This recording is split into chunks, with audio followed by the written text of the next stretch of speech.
Good afternoon, everyone. It's always challenging to have a session immediately after lunch and to be aware of what's happening. But I think this is a very important topic that we have taken up for this session, as well as we have got a stellar lineup of speakers. So let us plunge right into this. And let me pose my first question to Mr. Arun Sharma, who is here. He's the CEO of Resonia. T&D is, of course, a segment we have been talking about very often, and it has been riddled with a whole lot of issues. Maybe we could just open up looking at some of the major issues when it comes to the transmission and absorption of the energy. We had a previous session where we debated on how you could have a better flexibility of the grid, to increase our offtake, because we are planning a lot of renewables on the one side. So this is going to be an ever challenging problem. So maybe we can start off with that and we can come to some specific, your views on this. Yeah, thank you. Thank you, India Today. I think very pertinent question in today's time. How is transmission coping up with the renewable? Because there is a distinct time difference between both. Renewable comes up within 2 years' time, while the transmission will take a longer time to come up because of the linearity. Second is the transmission is at the core of energy transition. That's how I see it. Because all this started 10 years ago, 2015 Paris Accord, Paris Agreement. And at that point of time, it was assumed that all the technologies will actually pick up simultaneously. So there are certain technologies like the EVs, the grids, the renewable, solar plus wind, they have picked up really well. The other ones like the carbon capture and hydrogen are still too mature. Therefore, the onus of decarbonization will sit with these matured technologies, which is the renewable integration into grid and all that. And therefore, there is more responsibility on the people in the transmission sector to actually deliver this. India, all of us know, has taken up a target of 500 gigawatt by 2030. And we currently are at about 5 lakh circuit kilometers of transmission capacity in the country. It has to go up to 7 lakh, which means 2 lakh more to be added in next 5-6 years. Our average run rate has been about 20,000 circuit kilometer every year, which means we'll have to double up the capacities, which means the renewable will still face curtailment. There's installed capacity, they won't be able to dispatch the entire thing. So the pressure is on. There's absolutely no doubt. The pressure is on. But the sector, the way government has laid it out, the whole PPP model, whereby through a transparent bidding process, the private players can participate in this journey, which is really good.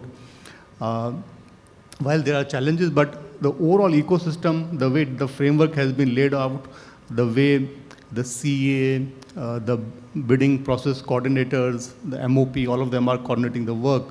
And you'll be surprised to know that 3 years ago, the country was doing 10,000 crores of bidding every year.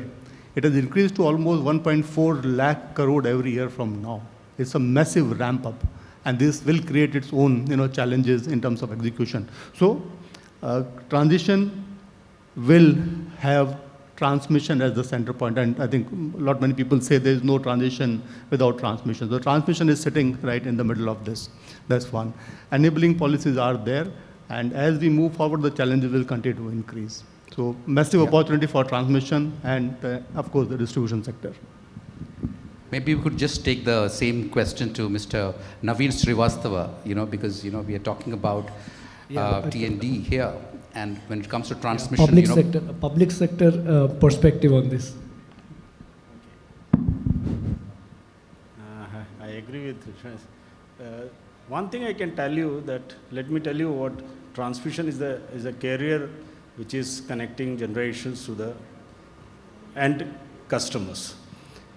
And the way the renewable is coming up, and in the sectors, maybe at Rajasthan, maybe at Gujarat, but the load at different places like Delhi or maybe at the Odisha region. So the transmission plays a major role. Now the point is how to get into that. We have to see that whatever we plan it, it should be operative. It should be smart grid.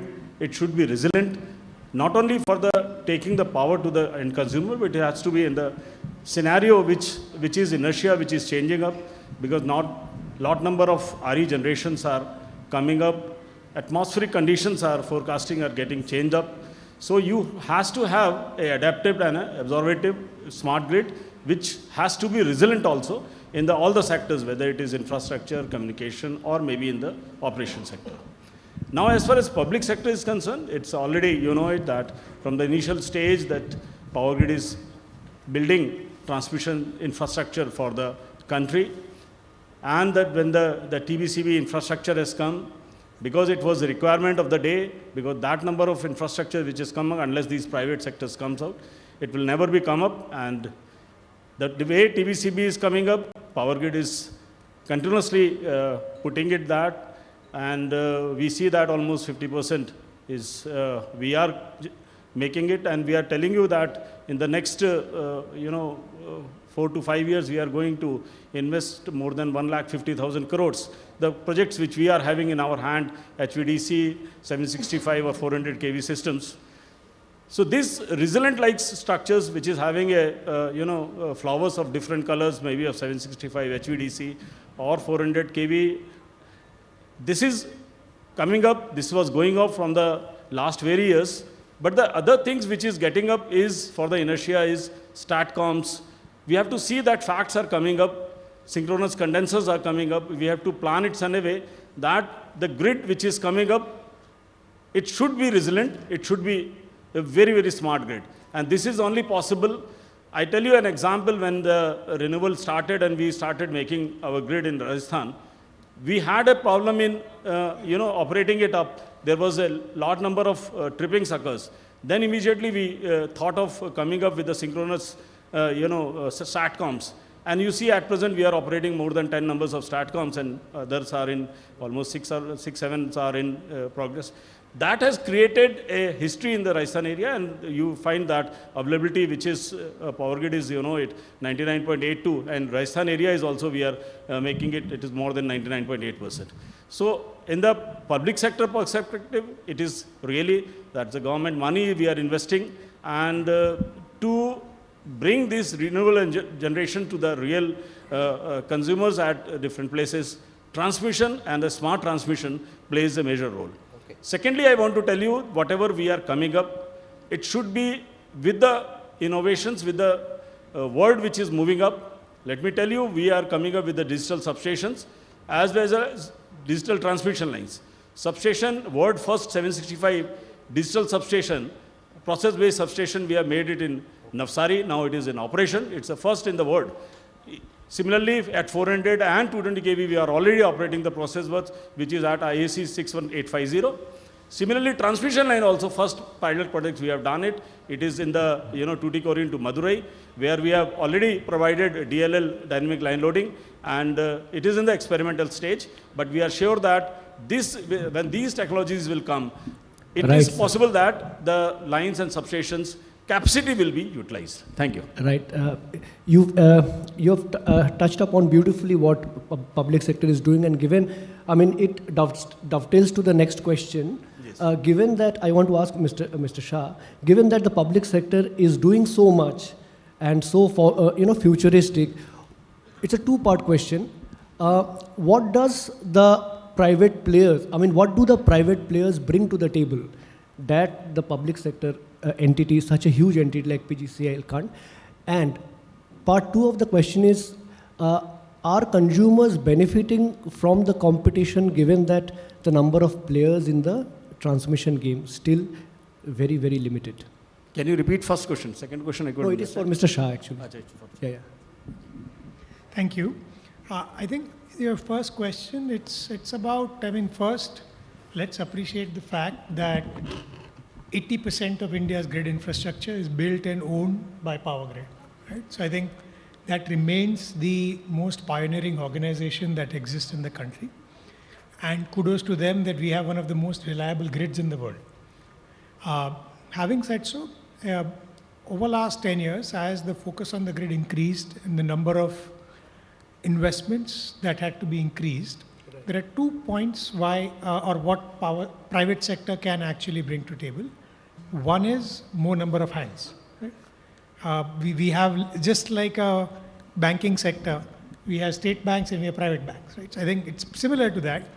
The both players acting together gets more arms and legs working in building infrastructure for the country. So that's absolutely required, because leaving to one organization, any organization, it's not efficient. You will not be able to keep up pace with the infrastructure development.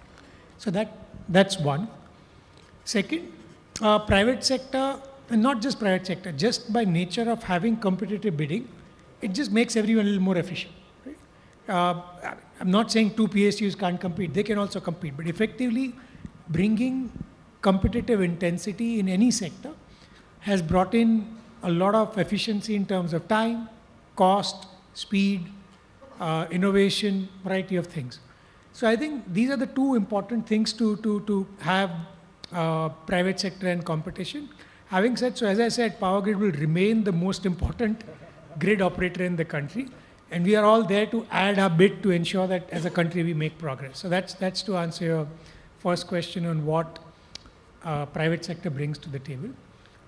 The second one was on? Second one, I think we talked, is the consumer benefiting from the competition if the players are so limited? Yeah. See, I think you need to put limited into context. Right. If you think about transmission as a sector, is approximately, give or take, 10% of the overall power sector. In relation to that, let's say there are 5 players or 6. In solar, there'll be 60. So I don't think there are less number of players. I can say there are more, but not less. But eventually, the consumer is getting benefited just because of competition and lowering of tariff, speed of execution, if I can say that. But I think these are the two things for which the consumer is already getting benefited. Honestly, we as a country, and well, come to the second part, the consumer advantage comes in variety of forms. Right. It need not come only on per unit cost, especially in a reliability infrastructure like grid. And in general, our tendency, and therefore our politician, bureaucrats, and overall tendency is to be the L1, which has its own advantages. But in critical infrastructure, which are systemic in nature, while even in transmission is L1, but also strategic. Strategic as well. Yeah. If there are mistakes, if there are inexperienced players coming into and building a one transmission line or a substation having a trip or a cyber attack, can have a consequential impact on the half of the grid of the country. So it's unlike a small power plant which is failing, and that's also critical, but grid infrastructure is far more critical, and I would say it's just beyond price. Okay, so that was a good kind of observation. I wanted to bring now a consultant into play, and we have got Mr. Sampitosh Mohapatra, who is partner and leader, climate and energy with PwC India. You have listened to these gentlemen, talk about some of the issues. Is it that, India has not been addressing some structural, real structural issues that need to be taken up are we looking at more of a piecemeal kind of approach when it comes to T&D? So thanks India Today for this invite. Happy to share my thoughts here. So the question which you asked on L1, I think please go back to the time when the first TBCB was won by private sector. Subsequently, the bids which came from PGCIL were shocking, which means that they actually re-looked at their cost structures and they went below private sector also. So which means overall competitive intensity is good for the consumers. So that's established in the kind of things which are. Now, what I heard is, I think, more or less addressing the issues of the present. Okay? Let me just forecast India in 2035. India in 2035 would be having consumers having choice, which means that any particular supplier I want to draw power from, I should be able to get it. Competition on carriage, which means most efficient, agile, resilient infrastructure should be in play also protecting us from the climate events, because India has glaciers, coasts, deserts, right? So please understand, and the floods. Now, if I'm going to forecast for that, and that is what we tried to forecast when we were in 2005 for 2020, and then when I look back, I see some of these structural issues never got addressed. The maximum India has done on power reforms is from 98 to 2003, 2004. After that, the TBCBs came 2008, right? The competitive and power, transmission and all. But where we are struggling is on transmission, we are still there. But if I go down one layer onto the utilities, there's still distribution and retail supply is with entities which are, I will not say public sector, but yeah, it's all state-owned utilities. When I say public sector, assumption it's a CPSU, Central Public Sector Units, which are highly efficient and competing with private, which is not the case in the private utilities. The public utilities owned by the state. Do understand that at that point of time in 2035, I would want multiple players in a particular state also. The central governance has done well, but because power is a concurrent subject, we are really struggling on the last mile reforms. So for last 15 years, I have not seen that reforms happening. If you look at, even when Mr. Modi came, if you look at in 2014, most of his ideas were choice and competition. When he came to power, then he understood that the last mile citizens might be disadvantaged. So he launched the Saubhagya program. But now that all citizens are connected to the grid, I think we have to be ambitious to take the jump forward. And I am very heartened to know last 3 months in the PMO, they are thinking about a lot of these ideas of taking these state utilities, bringing in private sector, segregating content carriage. All these are again back on the table, which is quite exciting for me, because unless that happens, I don't think we'll be able to solve the end mile. The last bit I have is, yes, we talked about transmission, we talked about distribution. Critical in this is a consumer and behind the meter. Do understand in the next 10 years, every consumer might have actually a power plant on his rooftop, a EV charging station, battery systems to actually plow back energy back into the grid. Similar will be also a farmer who would have a solar powered pump, pumping in energy into the system. So that linear model of electrons going from a centralized generating dispatch to a consumer is not working out. Please understand there can be bilateral flow, which means our grid should be that much more. Okay. And I truly believed what I think all of them are saying is public sector, yes, double down, make it more efficient, but private sector, the more the merrier to bring in competition and choice. That's a great insight. What I wanted, for the benefit of this room, can either Mr. Sharma or Mr. Srivastava, as a consumer, I want power, uninterrupted, reliable power to come to my house. Why should I care whether it is digitally smart, intelligent grid? Can any one of you explain, as in, what's in it for me and how does it help? What does it look like? See, the scenario which is changing now, decarbonizations. So we are working in the energy sectors that all things are becoming electrical. We have already worked in the energy sectors. We are now, locomotives are coming as electrical. Other sectors also like steel, fertilizers, they all are coming in electrical. So I can tell you this industry is going to go very high. When we go to very high, our data systems becomes very, very high. I can tell you about Power Grid is around 2.5 terabyte data, and which is going to become 5 terabyte in the next 3 to 4 years. Wow. So that data which we are having, to control in manually, it is not possible. So digitalization is a very, very mandatory, which has to be brought in the grid. And how it is affecting the consumer is one of the factors that digitalization will really bring the adaptability, agility, as well as resilient to the consumer, because consumer want uninterrupted power and in the economic or economical. So that both the things can come out when the system, whole system of transmission becomes digital, and we are able to not only operate, analyze, Also the communication, cyber security, everything, if it is digitalized, it's going to help the consumer. That's Mr. Sharma, you would have a view on this, how to build those smart. like to add. I think I agree with my colleague from Power Grid. Digitization of the asset will always improve efficiency and effectiveness. As a consumer, what I need, I want reliable, quality, 24/7 power. And I think the renewable is now actually competing much better with the thermal coal-based capacities. 3 rupees is kind of renewable, 3.2, while the thermal is much higher. And the defining thing for quality would be transmission and distribution.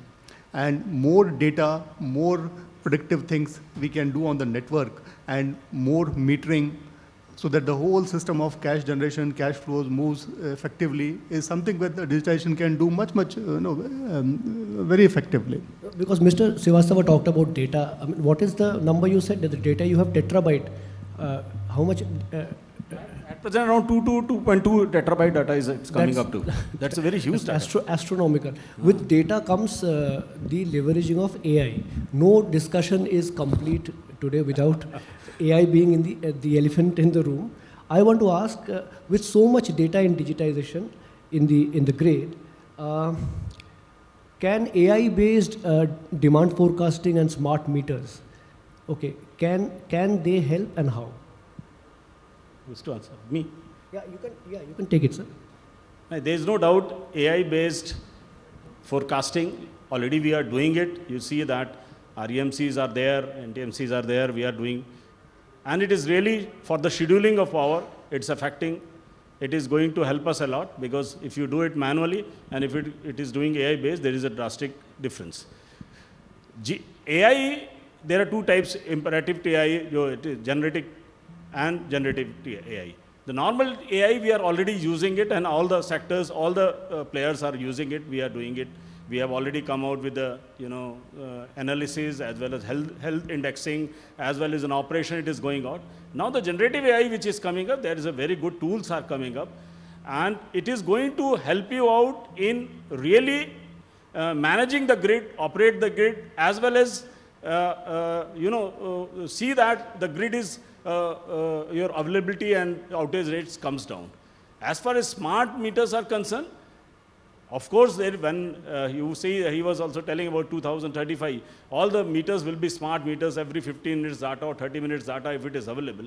So you can plan it, the consumer can plan it, when he requires it, he is there. So there is no doubt AI will be playing a major role in forecasting as well as scheduling of power in this country. Right. In fact, maybe Mr. Mohapatra would want to add something to this. On this, and also I would like to know from you about, because we are never short of policies, we had 3 lakh crore Revamped Distribution Scheme, which there is diverse opinion on that. So do schemes like this really help restructure the T&D system and address its ills, as we talked about? So to the first question, I agree with Mr. Sharma and Srivastava. I think they've already covered it out, because what happens in AI is you get in that information, it is again fed back into the loop. Not only the equipment designs get improved, the reliability, everything improves. So I think they have covered that, so I would not have much to say, but just to say that at the end of the day, AI will also bring down the cost. I think the first question is, at the end of the day, whether citizens will be benefited significantly, because when the feedback loops, information goes back, you make more and more efficient machines. Because if you look at the loop, it's demand management, it's the energy efficiency, it's the energy transition, and then the carbon. So in all of these feedback loops, I think this would help. On the second question, so whether it is needed, yes, it is needed, given that, again, the power sector is at the brink of collapse. You look at the states, the kind of subsidies, unpaid, energy efficiency, inefficiencies which are there. So this 3 lakh crore will go in. Okay, that is needed. Whether it will go into the right areas, I am a skeptic. What it will do is it will try to manage the revenue losses to an extent, but again, in another 5 years, it will back to the same, unless the structural issues of private sector participation, unbundling are undertaken. I think PMO is very clear. I think there are 3 options given now, I understand, to the state utilities. Either you list it in 3 years, or you go 51%, get a private sector, or given 26%, but with private operator. Unless you are doing this, we will not move the needle. We have seen it in Sobhagya, RPDRP, APDRP, APDP earlier. It's only, I think you are postponing the inevitable. So that's my only thing. But hopefully this time they will link it to the whole package. Disbursement would be linked to the states undertaking the structural reforms. I think that's my optimism here. So, Mr. Shah, what do you think, maybe 3 things that needs to be done? I mean, just to take on from where, Mr. Mohapatra has said, to improve our T&D. Yeah, I think it's not, I think what he mentioned, it's not just about improved T&D, it's an integrated sector. So I would say, as you mentioned, separation of carriage and content, and especially at the last mile, there is tremendous amount of improvement that's happened at central, utilities, generation, but the last, which is sub-transmission and distribution at the consumer end, there is almost no development, I would say, that's taken place. And I think that's one area where there is tremendous opportunity and low-hanging fruits. To answer his earlier question also, I think we are not paying the real cost of power in India today. Right? We are all subsidized because the entities are making losses. If they were supposed to make profit at this inefficiency, our tariffs will go up massively. And then there'll be a problem of affordability. And that's when AI will come to bring it back down. But after all this, even today in this day and age, the AT&C loss figures of India are in the double digits. Exactly. Yeah. Exactly. So to bring that down, there has to be more technological advancement. And that's where, while India's grid has remained, I would say, world class, the sub-transmission and distribution is, I would say, emerging market or frontier market. We are far behind the world. And that's where there is improvement possible. For example, if you could reduce your meter or bill by using the washing machine at night, you would, right? And that's why you'll need digital, that you can start it with an app and system will know that this is a consumer, you'll use it at night. So that's where the data and AI is going to make a big difference on the last mile. So that's the second bit. Third is, if I can say broadly, we need to, it is a regulated sector. We need to increase the regulatory capacity of the country because just like courts, today's regulators are choked. Right? And I don't know if you know, last 2 years, 6 months before, APTEL did not function because we did not have nominee members appointed. Now, of a country of 150 crores, you could not find one APTEL member, and because of that, all your petitions and judicial orders took 1.5 years. And if you imagine, entire power sector is dependent on that when the order comes, payment will be retrospective along with SBI plus 500 bips interest. Right? Who is paying this interest? Consumer is paying this interest. And this runs into thousands and thousands of crore just because you did not have an APTEL member. Now, again, I'm taking an example, but why do you need to have 2 bench and why can't you have 4? That is less than 0.1% of the cost of that we are dealing with. So building that capacity in the government system to deal with the size that we are talking about is absolutely essential.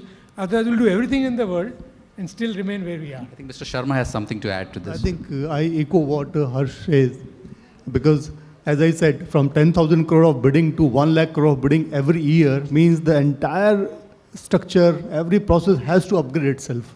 And CRC, APTEL, I think they are wonderful people there, but they're just overwhelmed with the amount of work that is coming their way. That's very important. And the other debottlenecking has to happen in such a way that the regulations have to lead to a economic restitution, I think, and minimization of the litigation, because you can't have an expandatory network. We spend 1 lakh crore every year. At the same time, we don't have a seamless movement on the regulatory. This will all happen because the regulations are dynamic. There could be a court order which directs a developer to pay a certain amount of compensation. Now, that has to be funded from somewhere. It has to come from equity or it has to be funded by somebody. Unless there are orders backed up from CRs, you don't get funded for this. So there are many, many such things, small things, while the framework is good.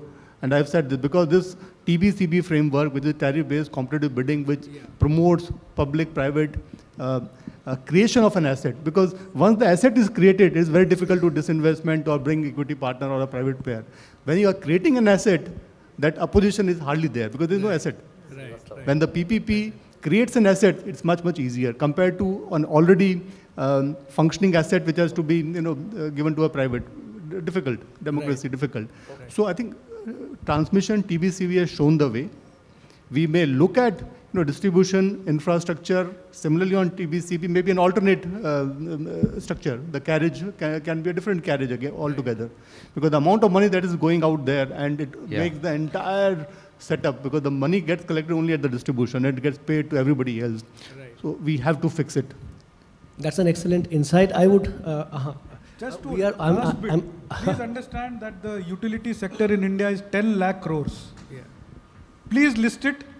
The kind of value which will be created in the markets is tremendous, one. Second, do understand that all these utilities' average age of employees is 47 to 48, which means the joblessness which is there in states, significant inclusive growth can happen if you can just unlock the value which is there in these utilities. Okay, last word from Mr. Srivastava. We have run completely out of time. If you can, we are out of time. One question I want to maybe start with Mr. Srivastava. After all this, would you like to stick your neck out and tell this room, when will India be power cut free? When will India be power cut free? Light chali gayi will vanish from people's vocabulary. Would you stick your neck out and say that? This is a very dubious question, but I can tell you one thing.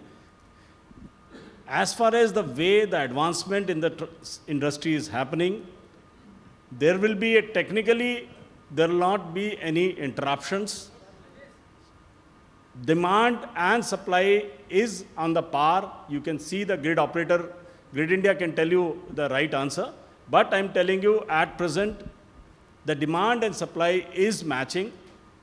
And second thing is which is coming out, that we have to, you see that in the daytime you are selling the renewable generation in 10 paisa because it's a lot number of units are there, and the night time it's shifted to thermal. But BSS and the PSPs, the way it is coming up, I am not seeing anything there in the country. There will be a power cut. Okay. Okay. On that note, let us thank you all the gentlemen for this wonderful session, and a big round of applause to the four gentlemen out here. Thank you.